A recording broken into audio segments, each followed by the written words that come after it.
지난 24일 경기도 화성에서 발생한 1차 전지 공장 화재와 관련해 경북도가 도내 2차 전지 관련 시설에 대한 긴급 안전 점검에 나섰습니다. 경상북도와 국제백신연구소가 업무 협약을 맺었습니다. 양 기관은 백신 개발과 생산 보급, 인력 양성 등의 협력을 약속했습니다. 영양군이 국토부의 민관협력 지역상생협약 공모에 최종 선정됐습니다. 민간 기업과 함께 전통 발효 기술을 활용한 복합 플랫폼을 조성해 관광 활성화에 나섭니다. 윤석열 대통령이 대구 엑스코에서 진행된 6.25 전쟁 제74주년 행사에 참석했습니다. 영주와 청송 등 지역 곳곳에서도 기념식이 열렸습니다.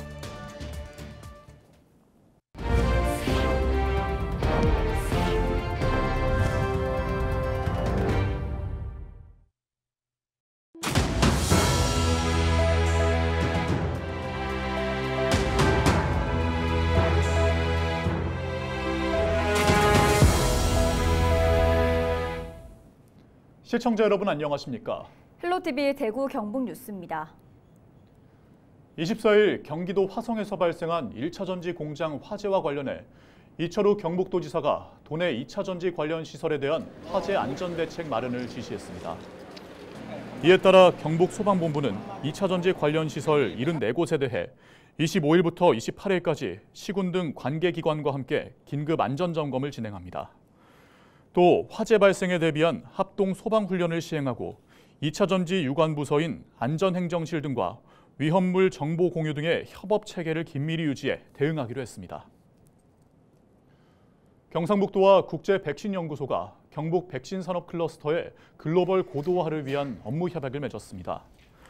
양 기관은 백신 개발과 생산 보급 사업화 협력을 비롯해 인력 양성과 국내외 네트워크의 공동 활용 등을 약속했습니다. 이어서 백신 상용화 기술지원센터를 방문해 국제백신연구소 안동분원 현판식을 열었습니다. 경북도와 안동시는 이번 협약이 바이오 의약품 분야 사업 활성화를 비롯해 바이오 백신 산업 특화단지 지정 등에 긍정적인 영향을 줄 것으로 기대된다고 밝혔습니다. 국제백신연구소 IVI는 우리나라에 본부를 둔 최초의 국제기구로 지난 1997년 서울대학교 연구공원에 설립됐습니다.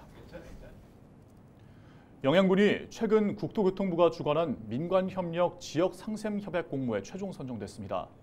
지자체와 민간기업이 함께 지역의 특색을 반영한 창의적인 사업을 펼치도록 지원한 건데요.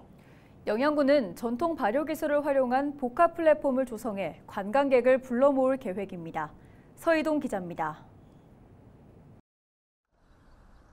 1915년 설립돼 100년 넘는 국내 최고의 역사를 자랑하는 영양양조장.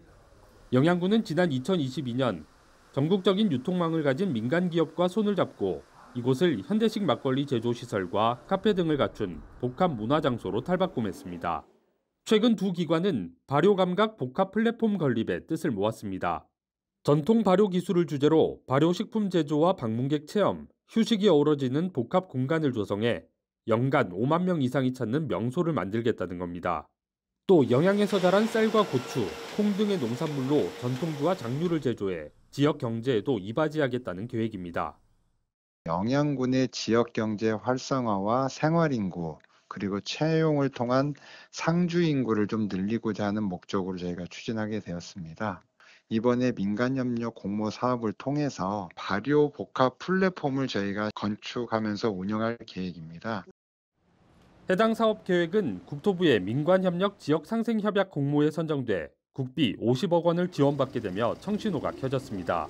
민간 자본도 57억 원이 투입되는 등 총 157억 원 규모의 사업으로 오는 2026년 운영을 목표로 추진됩니다.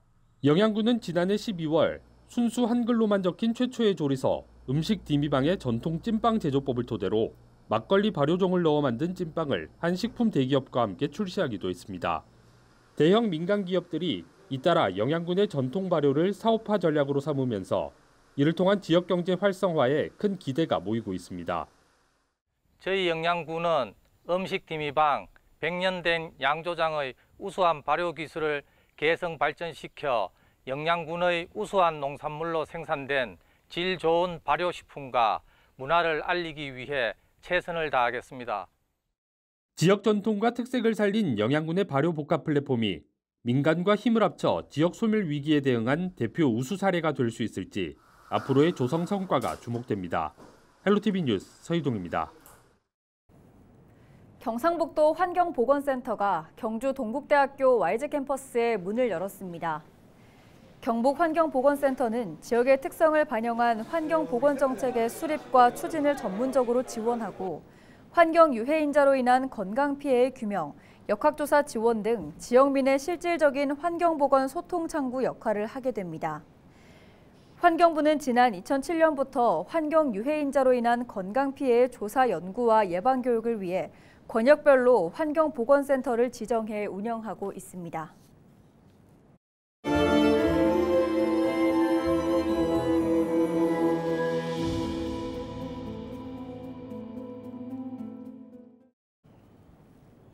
(6.25) 전사자 유해 발굴을 시작한 지 24년이 흘렀습니다. 그동안 10,000여 구의 유해를 찾았지만 가족품으로 돌아간 용사는 100명 가운데 2명이 채안됩니다. 신원 확인 작업에 필요한 유가족의 정보가 부족하기 때문인데요. 74년 만에 삼촌을 되찾은 유가족과 유해가 나온 마을 주민의 특별한 사연, HCN 전복은 기자가 전합니다. 6.25 전쟁 당시 낙동강 방어선 동쪽을 지키다 전사한 고 김희정 중위. 2022년 발굴한 김중위의 유해는 2년여 만인 지난달 가족품으로 돌아갔습니다.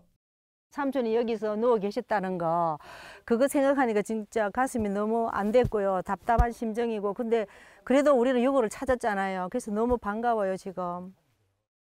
유해가 나온 마을을 찾은 유가족에게 주민들은 15년 넘게 기른 산삼과 마늘, 감자 등을 건넸습니다. 김중위를 비롯한 수많은 장병이 지킨 땅에서 직접 재배한 농산물로 감사한 마음을 전한 겁니다. 고인께서 이제 이 고장을 위해서 참 희생에 나가서 우리 주민들이 소식을 알고 조그나마 선물로 농산물로 해가지고 그 마음을 조금이나마 담아서 일을 하는 차원에서 이렇게 자리를 마련했습니다. 땅에서 난 농산물을 갖다가 저희 가족들에게 형제분들에게 전달해줘서 오늘 그 보답이라고는 할 수는 없지만 감사차 이렇게 들었습니다.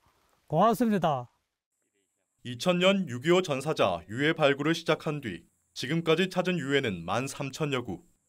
하지만 김중위처럼 가족을 만난 용사는 233명에 불과합니다. 유해와 유가족의 유전자 정보를 비교해 신원을 확인해야 하지만 유가족의 DNA 시료가 부족하기 때문입니다. 찾지 못하고 아직까지 보관만 돼 있는 그런 유해를 좀 가족품으로 돌려보내기 위해서 많은 국민들이 동참하셔서 시료 채취를 해주시기 바랍니다. 현재 국방부 유해 발굴 감식단은 68,000여 명의 유가족 DNA를 보관하고 있습니다. 유가족이라고 생각하는 국민은 누구나 가까운 보건소를 찾아 1분 정도면 유전자 시료를 채취할 수 있습니다. HCN 뉴스 전보글입니다. 대구 엑스코에서 진행된 6.25 전쟁 제74주년 행사에 윤석열 대통령 내외가 참석했습니다. 윤 대통령은 기념사에서 6.25 당시 국토의 90%를 빼앗기기도 했지만 유엔군과 함께 낙동강 방어선을 구축하며 값진 승리를 거뒀다며 대구 경북 지역 전투의 의미를 되새겼습니다. 또 북한의 도발과 위협에 맞서 대한민국의 자유민주주의와 우리 국민의 삶을 든든하게 지키겠다며 한미동맹과 자유의 가치를 함께하고 있는 국가들과의 연대를 통해 자유와 평화를 단단하게 지켜나가겠다는 뜻을 밝혔습니다. 한편 영주와 청송, 봉화 등 경북 지역 곳곳에서도 기념식이 열려 참전유공자의 희생과 헌신을 기렸습니다. 경북교육청이 경주 학도병을 추모하기 위한 기록물 전시회를 오는 8월 31일까지 옛 경주역 역사인 경주문화관 1918에서 엽니다. 25일에 열린 전시회 개막식에는 임종식 경북교육감을 비롯해 학도병 유족 대표와 학생 대표, 지역 주민 등 200여 명이 참석했습니다. 전시회장에는 전쟁에 참여한 윤원덕 등 학도병 6인의 사연을 비롯해 당시의 사진과 문서, 훈장 등 다양한 기록물이 전시됐습니다.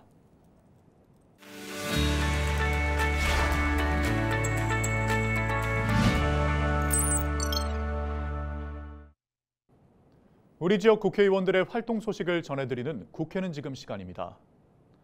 먼저 이미자 국회의원 소식입니다. 상주 문경지역구 국민의힘 이미자 국회의원이 문경시와 2025년도 국도비 예산 확보를 위한 정책소통 간담회를 개최했습니다. 문경시는 이번 간담회에서 숭실대 문경 캠퍼스 유치, 주흘산 케이블카와 하늘길 조성, 문경 세제지구 관광지 개발 사업, 구 쌍용양회 민간 협력 사업 등 핵심 현안 사업들이 차질 없이 추진될 수 있도록 국회에 지원을 요청하고 내년도 45개 사업 1,814억 원의 국도비 지원을 건의했습니다. 이미자 의원은 지방 소멸 위기를 극복하기 위한 문경시의 역점 사업들이 성과를 낼 수 있도록 국비 확보에 전력을 다하겠다고 밝혔습니다. 다음은 임미애 의원 소식입니다. 대구 경북 더불어민주당 비례대표 임미애 국회의원이 영농형 태양광법을 대표 발의했습니다. 이번 제정안은 지역에 거주하며 영농을 영위하는 농업인이 직접 태양광 발전 사업을 하려는 경우 사업계획 승인을 받으면 농지의 일시 사용 허가가 원스톱으로 처리되고 정부는 생산된 전기에 대해 우선 구매와 컨설팅 등을 지원하는 내용을 담고 있습니다. 임미애 의원은 농업인 가구 평균 농업소득이 연간 1,114만 원에 불과하고 기후위기는 우리의 삶을 직접적으로 위협하고 있는데도 재생에너지 보급률이 OECD 최하위라며 이번 제정안을 통해 농가의 소득을 높이고 재생에너지 사용 캠페인인 아리백에도 기여할 수 있을 것이라고 밝혔습니다. 마지막은 김영동 국회의원 소식입니다. 안동-예천 지역구 김영동 국회의원이 국민의힘 노동특별위원회 제2차 회의에 참석해 청년과 취업약자의 일자리 지원 방안에 관해 논의했습니다. 위원들은 서울 남부고용센터에 방문해 대학 일자리 플러스 센터 이용 청년과 청년 도전 지업사업기관, 그 밖에 취업지원 서비스 협업기관 관계자들의 애로사항을 청취했습니다. 김영동 의원은 현장의 의견을 반영해 청년 지원 사업들을 보완하고 앞으로 청년을 포함한 고용 취약계층에 더욱 관심을 갖고 필요한 민생 법안들을 검토해 적극 추진해 나가겠다고 밝혔습니다. 지금까지 우리 지역 국회의원들의 활동 소식을 전해드리는 국회는 지금 시간이었습니다.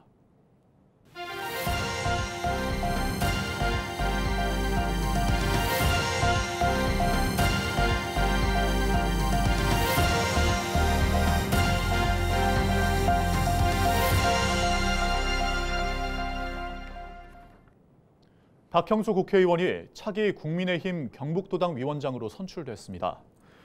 검사 출신인 박형수 의원은 지난 21대 총선에서 영주 영양 봉화울진 선거구에 출마해 당선됐고 22대 총선에서는 선거구 변경에 따라 의성청송 영덕 울진 선거구에서 재선에 성공했습니다. 한편 김희한 위원장이 직무대행을 맡고 있는 더불어민주당 경북도당은 다음 달 21일 시민 신임위원장 선출을 위한 개편대회를 개최할 예정입니다. 이에 앞서 24일 민주당은 대구 수성구 갑 강민구, 수성구을 이준혁, 안동 예천 김상우, 영주 영양 봉화 박규환 등 대구 경북 25개 지역위원장 인준을 마쳤습니다. 전반기 대구시의회 의장이던 이만규 대구시의회 의장이 후반기 의장에 선출되며 연임에 성공했습니다. 의장 연임은 1991년 개원 이래 최초입니다. 25일 의회 본회의장에서 진행된 후반기 의장 선거 결과 이만규 의원이 24표, 김대현 의원이 7표가 나오며 이만규 의원이 후반기 의장으로 선출됐고 제1부의장에는 이재화 의원이, 제2부의장에는 김원규 의장이 선출됐습니다. 제9대 영주시의회 후반기 의장에 김병기 의원이 선출됐습니다. 영주시의회는 24일 열린 임시회에서 무기명 비밀투표로 진행된 의장 선거 결과 재적의원 14명 중 10표를 받은 김병기 의원이 의장으로 선출됐다고 밝혔습니다. 이어서 진행된 부의장 선거에서는 이상근 의원이 10표를 받아 부의장에 선출됐습니다. 영주시의회 상임위원회 위원 선임과 위원장 선출은 다음 달 1일 열리는 제284회 임시회에서 진행될 예정입니다. 이상으로 뉴스를 마칩니다. 함께해 주신 여러분 고맙습니다.